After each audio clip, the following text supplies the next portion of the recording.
Hello everyone, Burb here. Today I'll be talking about frontrunners in the Gemini Cup. I figured I'd keep it on theme to the whole Runaway thesis I did over the weekend, and now I think we can apply it to the current champions meeting. So today's video, I'll be talking about frontrunner skills, cards, as well as characters. This builds off of the Gemini Cup overview. If you're looking for a more broad overview of the track and stat requirements, that sorts of things, that is available to you. There will be a card in the top right corner appearing right now. This is also the third of 4 roles that I've done. The end closer and page chaser guides are available as well. Today, I'll be adding a new section to this. We'll be doing an example character build. There was a few comments on previous videos that say, hey, this would be very useful instead of the standard checklist. So this will take the checklist slot. I will still have a checklist at the end, but this will be after the characters. So if you do not feel like certain characters are useful for your account, perhaps that you don't have it, feel free to skip it. There will be a timestamp in the description for it as well. So that's a new section. I think it will be useful as well. Let's talk about frontrunners. Are frontrunners good? They are good. And when frontrunners are good, there will be many frontrunners because there's a lot of people who have invested into the meta because most of the frontrunner cards have been very good to pull on. So frontrunners have 2 reliable excels, BPP and angling and scheming, with the game plan of wanting to be in first place. And those 2 things combined means that, hey, they get 0.4 out of the gate for getting first place and they can win the race. And people will do that because everything that you put into a frontrunner helps you succeed that goal. Whereas the other roles, not everything you go and put into it really goes and makes you win the race on its own. So you will progressively get a better front runner the more skills you put on that are relevant, which we will go through.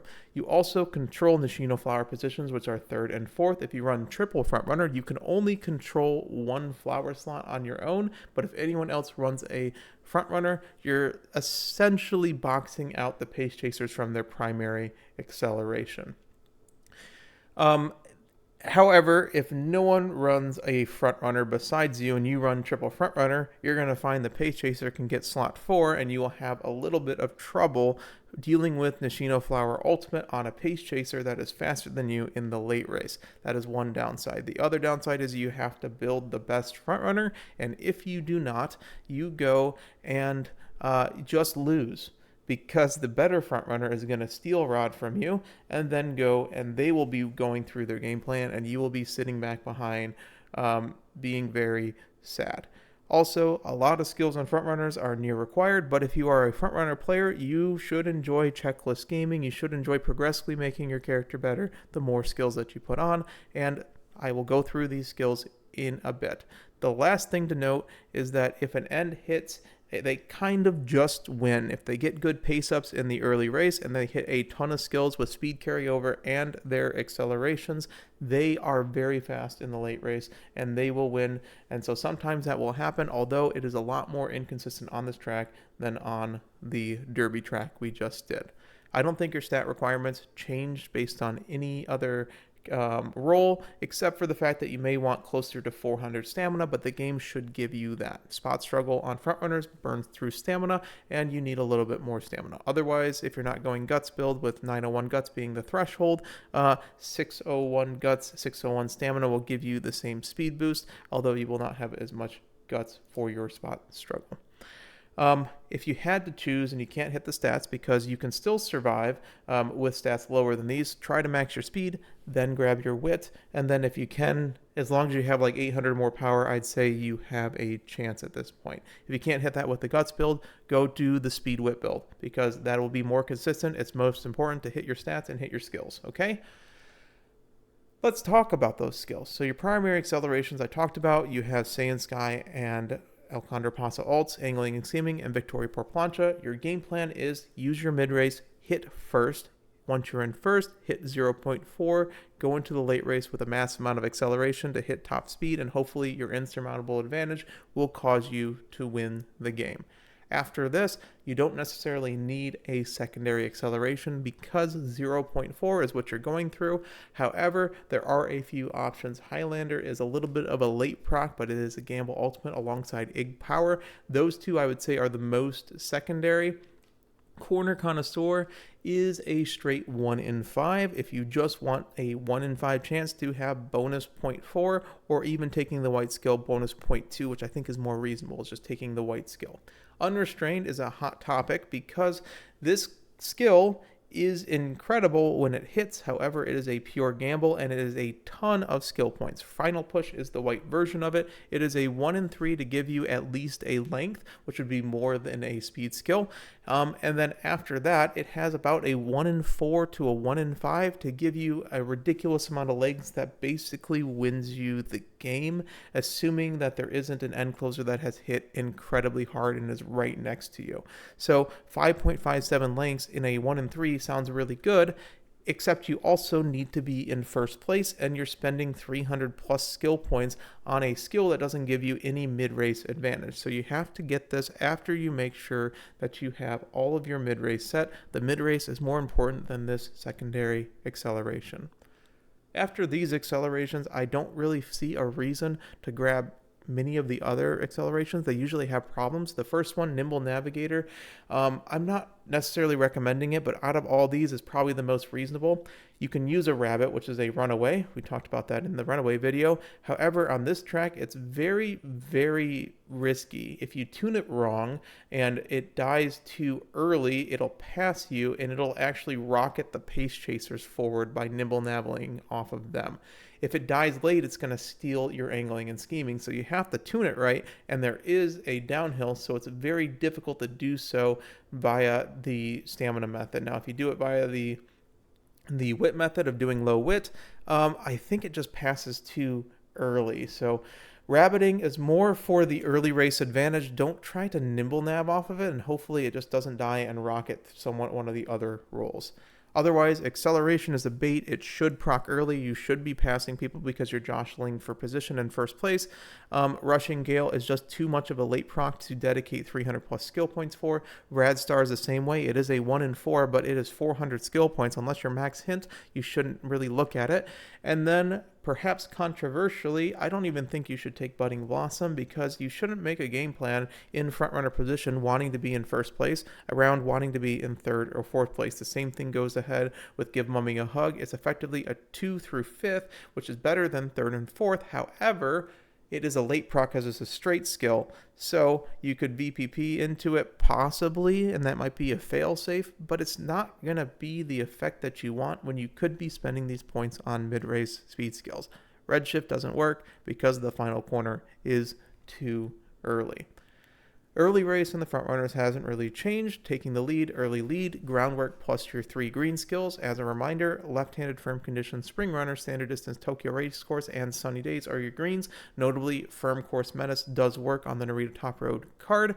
Your DDPP combo with Igwit as an alternative for prudent positioning, as well as concentration will stop your late starts and give you better gait.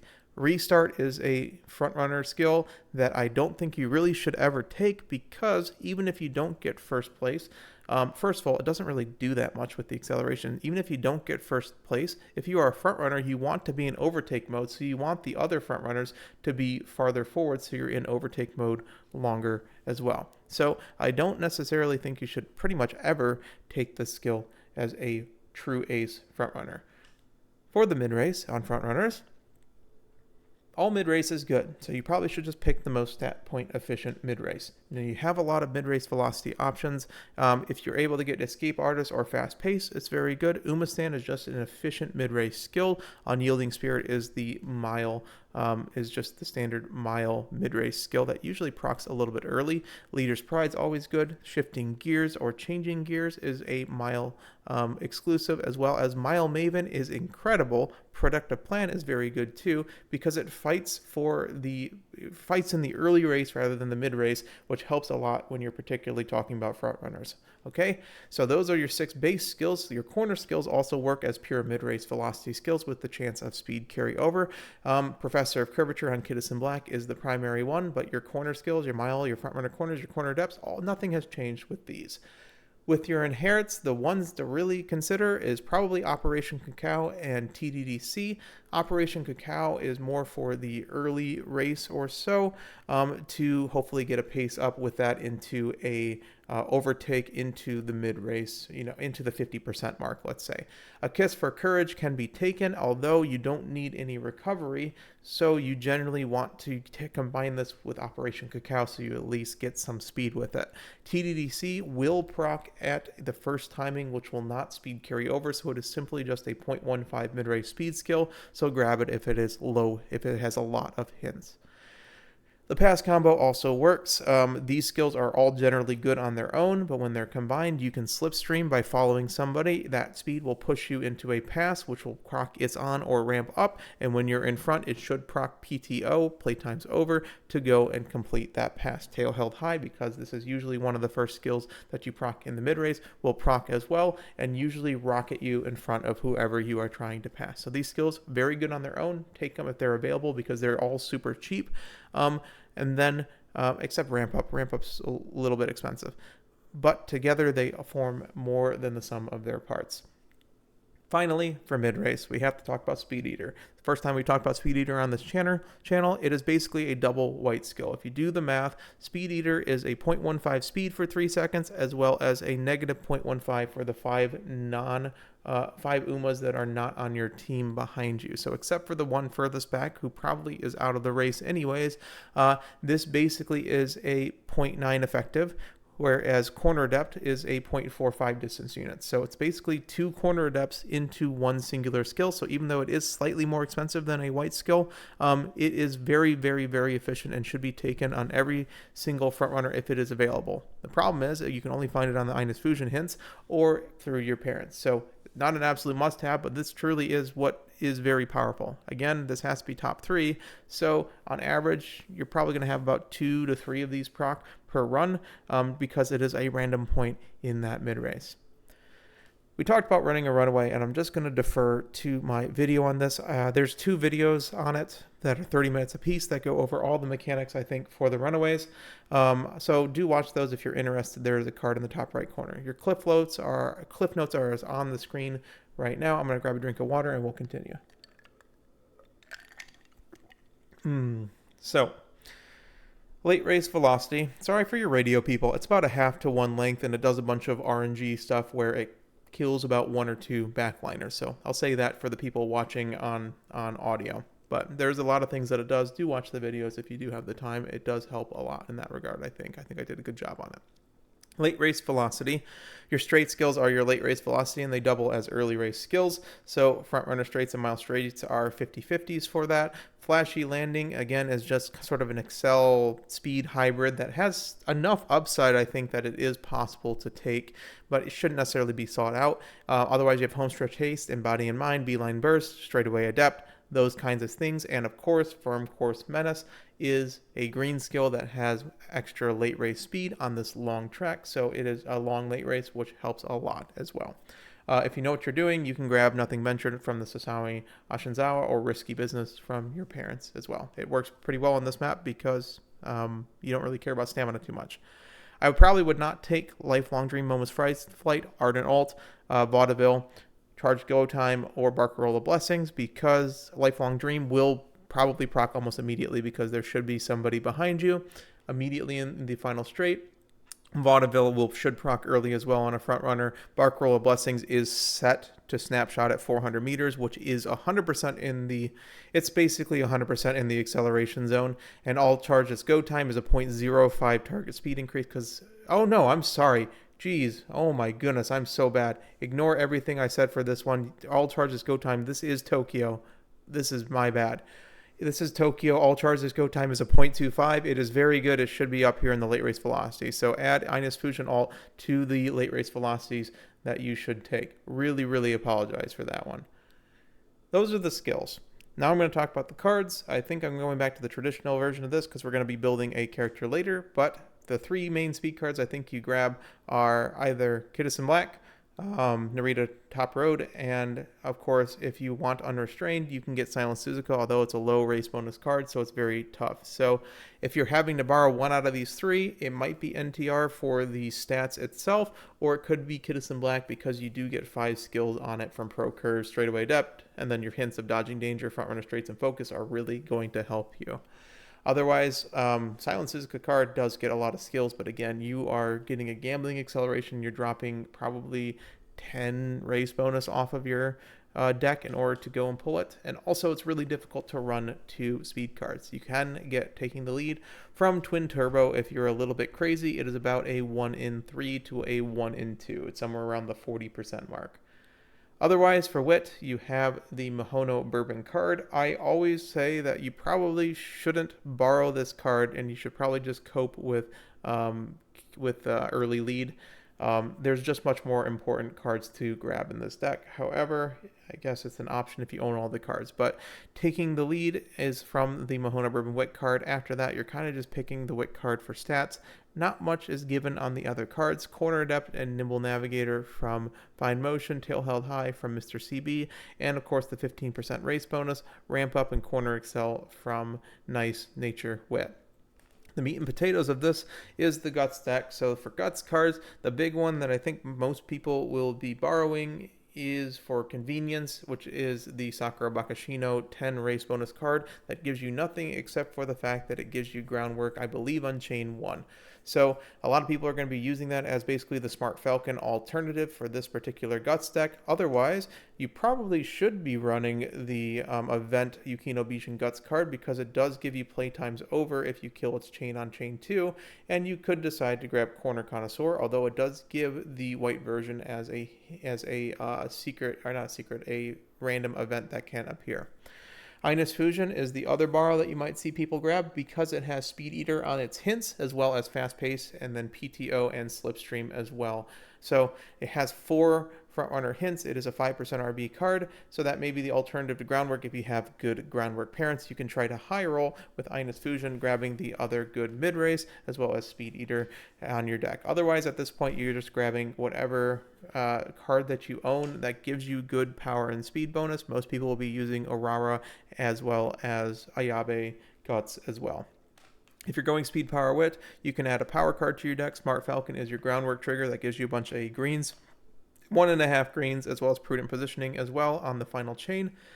Muteki is like basically the skill card of all skill cards right now, because you have either PTO or it's on, one or the other. And then for hints, Homestretch Haste, Ramp Up, and Tail Held High are 5 plus 5 hints as well. So it gives you a ton of skill points just through the fact that you have 3 good hints on the card itself. You can go and try to do the flip for Escape Artist with Daikatu Helios in this deck, as well as 5 more Frontrunner skills as well.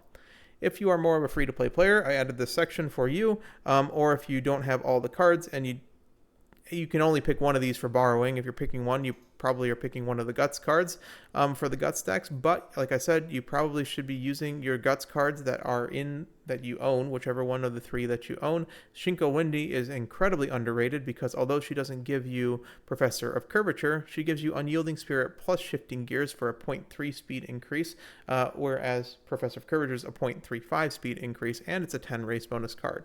So Shinko Wendy is basically a very, very, very good free-to-play option if you have her max limit break as well. Otherwise, for your Wit cards, you do have Marvelous Sunday giving you Ramp Up, Tail Held High, and Straightaway Adept on the hints. And then, oh boy, I'm blanking on her name. I don't know the wizard. I freaking was playing End Closers. Sweep Tosha, there we are. Sweep Tosha actually has Prudent Positioning and Slipstream, and it's a 10 race bonus card as well. So it's really not even that bad to run as well. So those are your free-to-play cards. Your borrow priority, like I said, for the Guts deck probably is one of these 2 Guts cards, whether or not you have Groundwork parents or if you're trying to high roll for a Speed Eater. After that, probably picking your Wit card to grab as high of Wit as possible. I'm going to grab one more drink of water, and then let's talk about the characters. So let's talk about the big 3 first, the big 3 frontrunners. Mihono Bourbon Valentine gives you pretty much everything that you need. Operation Cacao will basically win you the early race, and hopefully you can keep that advantage through the fact that you have Escape Artist. So she comes with Groundwork and basically all 3 procs for it, and then the 10% speed and power is very good for guts building. Marzensky Summer has Speed Eater and Kit, and that's honestly the biggest thing in her kit is that plus Mile Maven can counter out, honestly, Operation Cacao. If you're anywhere close to the Mahona Bourbon, you're going to see this happen, and then Kiss for Courage because you're probably taking white Mahona Bourbon ult, and then a white Mahona Bourbon, you're taking inherited Operation Cacao to proc it. If you're anywhere close to Mahona Bourbon at that point, Kiss for Courage is going to just catapult you in the 50% mark. And then the fact that she has speed and wit growth is just probably the best spread in the entire game for guts maxing at this point. Saiyan Sky, part of the big 3 because of the 20% whip bonus and the fact that if you survive the mid race and you actually end up getting first place, you proc a 0.4 angling and scheming rather than a 0.2 angling and scheming. So this plus VPP means that you have 0.6. So you load up as much mid-race as possible through your parents, through pretty much everything that you can to throw on this kit. This only has Escape Artist and Tail Held High in kit to help you in that respect. Now that 2/3 of my front players have already skipped to the end of the video or are gone, let's talk about the free-to-play options or 2-star and 1-star options in this game. Sakura Bakashino doesn't give you much, however Genius X Bakashino equals victory. If you do end up challenging, it will speed carry over. So if you end up challenging somebody, the 2 seconds it takes to do so on BSC, although it being very, very difficult to proc, means that it will speed carry over, and it's a 0.35, so it's not the worst thing in the world to speed carry over with. Now, the best thing about the character is this 20% speed and 10% wit.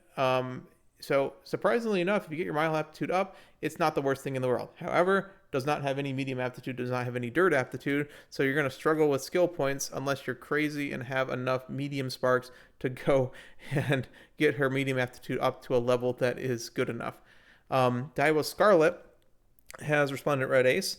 Resplendent Red Race can late proc, but mostly you should pretty much consider this as a bonus mid-race speed skill, and she gives Unyielding Spirit as well on these miles. 10% speed growth and 20% guts growth means that my suggestion for 20% guts growth characters is to run triple wit, double guts, because the guts should carry you. Now, you can also run 2-2-2 if you believe you don't have enough power sparks, but if you run max power sparks and you run triple wit, you're going to find very consistently you hit that 901 guts with a 20% guts, assuming that your guts cards exist, and then you should hit pretty much max speed, close to max power, and your wit should be incredible as well. So those 20% guts character, this is like Narita Taishin, you're going to find that you only need 2 guts really to get up there. Mayano Top Gun OG is very high risk because your stat growths are not the greatest, but Flashy Landing, if it does decide to proc, it basically extends your ability to win the game past the first position. So this is probably the one character you can grab White Nimble Navigator, or I guess you can grab No Stopping Me if you're really crazy. But Flashy Landing, basically if someone is passing you on this final corner, it's going to pass protect you, hit a massive amount of acceleration, and then go from there. And the same thing will happen if you end up being in a challenge in the late race final corner. You're going to Flashy Landing, hopefully, into a No Stopping Me on perfect timing. That is the theory behind it. The problem is she doesn't really give you much mid-race. So you got to throw all the mid-race on this character and somehow stats. But if you go and do this, it basically allows you to win from second place sometimes with like a No Stopping Me or a Nimble Navigator plus a Flashy Landing, or like a Flashy Landing plus a VBP from second to overtake the first place condition. OG Pasa is front E, but it is a character whose ultimate is the one you're putting on characters, so it is a 0.3 acceleration, which is more than the ones that is on the inherit. And if it procs late, it is still target speed. Now, it doesn't really give you anything except for, again, 20% speed, 10% wit is incredibly powerful. So if you have nothing else and you have the front sparks for this character, it actually isn't that bad to run El Frontor Pasa.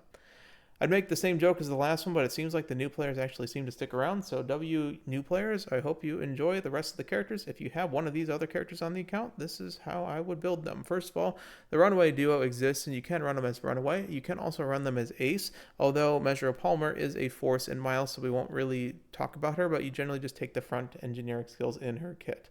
Silent Suzuka, I think, is underrated. Honestly, it's incredibly underrated as an ace this time. Assuming the other frontrunner player, if there is one in there, does not run a Runaway, you have view from the lead is mine, and if you have enough mid-race, hopefully that this procs somewhere in the second half of the race, and it has the chance of speed carryover.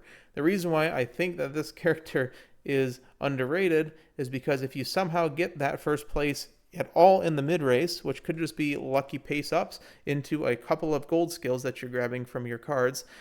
She comes with left-handed, she comes with fast-paced and concentration for that mid-race, and she comes with unrestrained, so you don't got to search for unrestrained. You have a secondary acceleration to super high roll on this character. So I think she is underrated. Try it out. That 20% speed growth and 10% gut growth is very, very powerful. You can, again, try triple wit because you really, really want to go and win that mid-race. There's a couple of characters that whose ult doesn't work. I was going to push them up first because I think it's useful to show that their inherits also will not work in this case.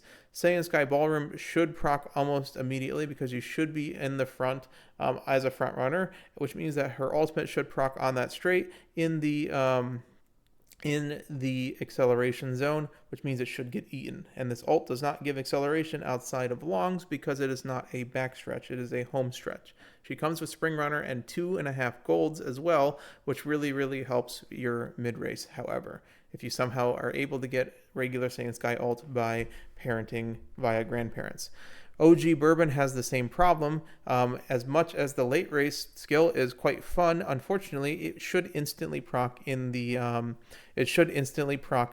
the final straight, and that should proc on first timing no matter what, because it's either on or off. There's no in between. She does come with taking the lead in front runner straights and corners if you're an Oshi player, but V Bourbon is just the better bourbon at the moment. OG Marzensky has the problem that Redshift needs to proc late to have any value, and you can't proc it late in the front runner because you have to be 5th or better. So like late Surgery Mara maybe, but these front runners, she comes with changing gears and early lead and focus and straightaway adept and all these skills and a 20% whip bonus and 10% speed bonus, but at the end of the day, her ultimate doesn't really work, which is a very, very big trouble. Don't take step on the gas, it is bait. The other two characters are Arden and TM Opera O. They are forces into the front runner position. However, you probably shouldn't do it because they snapshot their ultimates into the acceleration zone and they both get eaten. We're going to go down the line for the front A characters. Ines Fujin, this is Tokyo, even though I said it's not Tokyo because I forgot this is the Tokyo 1600 meter track. Yeah, she's quite good because I'll charge this good time, should proc at 300 meters, which is safe, and it is 0.45 and not 0.25. I am just an idiot. You know, it's a 0.45 ultimate on Tokyo, and this is Tokyo, and she has 15 speed, 15 guts, run triple wit, try it, and then you can maybe try to high roll after that. But man, this character is really good on Tokyo, so it has slipstream playtime's over, mid-race, throw it on her, she's fine. Chaos in Black, Victory Cheer is basically just a mid-race speed skill. It could technically late proc and be good. However, most likely it is going to be just a way for you to confirm your first place position, which is good. It is a taking the lead character. It has 20% speed growth, so she is quite good. My own Top Gun Wedding, not as good as OG, I don't think. Flowery Maneuver is, again, a passing ult on the final corner. The reason why I included this is because when we're talking about passing ults on the final corner for frontrunners, it's very difficult to pass somebody on the final corner for frontrunners because you have to basically RNG one of your gold skills or mid-race skills to hopefully get a full overtake after you probably already overtake them, if that makes sense. Most of the time, your initial pass is going to be from like a V Bourbon ult or from, KFC, from the It's On combo, stuff like that. After that, you've sort of used all your skills to fight for the mid-race, and you don't have any overtake mode in the second half of the race. So it's really tough to go and pass on this final corner, which makes Flowery Maneuver a little bit tough as well.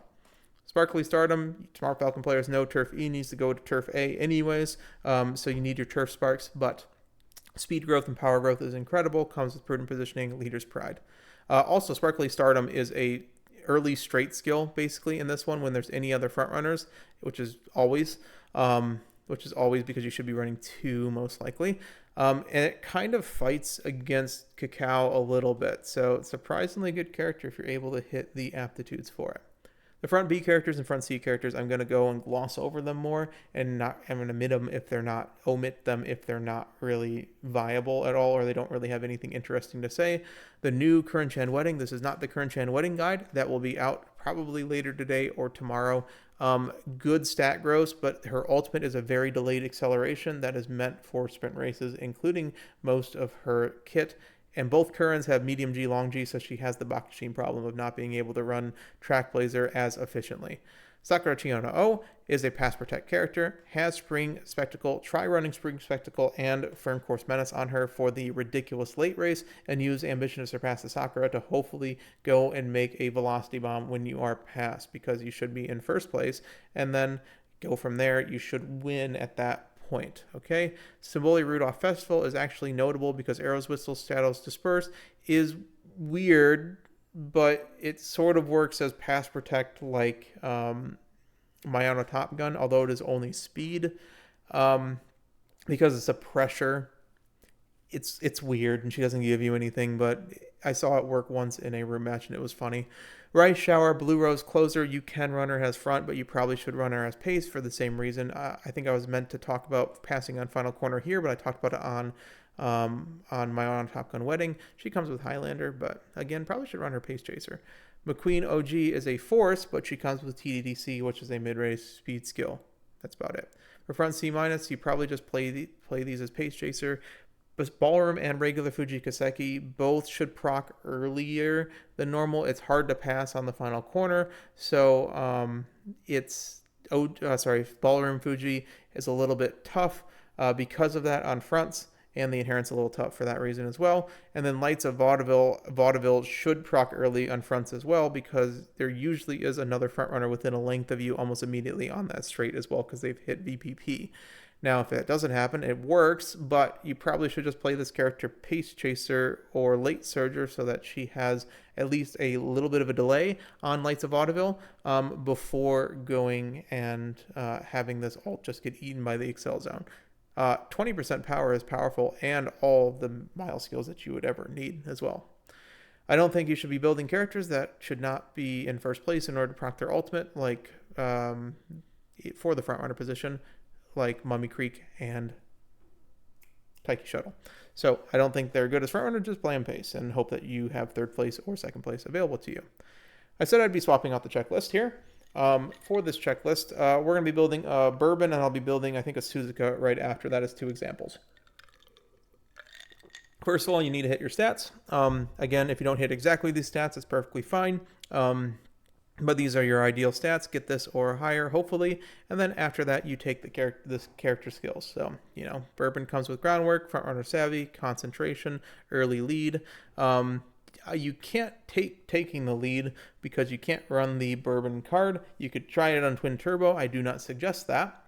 Instead, you just take early lead, which is in her kit. So instead, I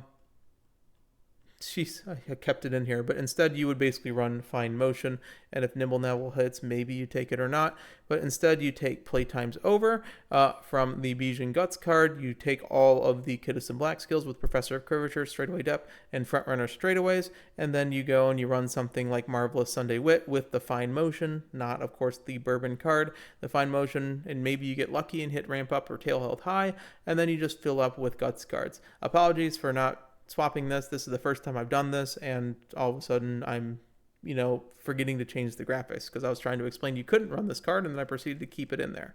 So that's basically how you build the front runner, is you take your cards and then you combine these with whatever skills proc up in your career. Hopefully you get a singular green in the career to make it so you don't have to rely off of concentration, and then from there go and just grab whatever skills grab from your parents that are good that I talked about earlier. If you do not have V Bourbon and you want to run like someone else that may have something different, you could go and swap things out and run something like a Fine Motion or Mr. CB for Tail Held High as one of them instead of the Marvelous Sunday to grab a little bit more wit. And then because instead of running Fine Motion plus Marvy Sunday, you're running CB or Fine Motion plus the Mahono Bourbon card, which doesn't have as much of a wit stuff. Now, you take all the skills that Suzuka has instead, and you take all the skills that your cards have instead, and you basically combine those together instead of going through the different skills. I'm not explaining this the best, I understand, but it's the first time I've done this. It'll get better and more streamlined as purpose. Now, Suzuka, basically, the game plan is your pro curve is your mid race, your tail held high is the mid race, and then you have a speed green with left-handed and unrestrained and concentration and fast pace. So you have pretty much everything you need in the kit except for groundwork. So what do you do to borrow? Well, when you borrow, you probably are just borrowing groundwork. If you do not trust your parents, you probably just go and grab Sakura Guts for groundwork, and you have, I would say, a passable character at that point. You just put all the other skills that your parents give you at that point. And again, if you want to gamble, you can run the Ines Fujin card instead for Slipstream, Speed Eater, stuff like that. So that's how I would build a front runner. I hope that was at least somewhat useful. It will get more streamlined in the future, do not worry. Here is your traditional checklist if you're more into that. You want your stats, you want groundwork and 3 greens, you want angling, scheming, and VPP, and grab like a couple mid-race skills, and I think at that point you have a passable frontrunner that has a chance of winning. After that, you can grab your nav combo, you can grab your gamble acceleration like corner con or unrestrained, or you can grab more late race such as a firm course menace, stuff like that as well. I think that's how you build a front runner. That's the best I got. Other than that, wit's probably more important than power, especially on front runner. And yeah, I think that's about all. So I hope you enjoyed that. I know late surge remains, you're waiting a lot. Let's be honest, we're gambling, so grab your gamble skills on Mile. But I will make the guide pretty quickly here in the next day or two, and then after everything, I will be doing the debrief. All that's left now, I hope you've enjoyed the Frontrunner guide, to thank the members. And I got a couple more because of the CM stream yesterday. So I appreciate all the members. Memberships are available. They are never required for this, but I do appreciate those who have supported the channel here. All the members, I appreciate you, but those in the board tier, I do shout out in the overview video. And because there's not too many, I've been doing it in each of the role guides as well. So thank you especially to Kiko Z IRL, Sorcerer, Immobility, Mr. Merritt, Crest of Gautier, Lucifel, Oguri Cat Pizza Burger, Peter Van San, Oscar Van Bruce, Mishya, Sage, oh boy, Kantanaizume, oh my goodness, Kantanaizume, Etep Pete, Flipper Z, Suez, Vegavex, and Legato. So I appreciate you all. Thank you for watching. Late Surgery Guide to come. Do not worry, Curren-chan people. I will be making your guide too. So I will have Curren-chan out hopefully later tonight or tomorrow morning. Take care, everyone. Burb out.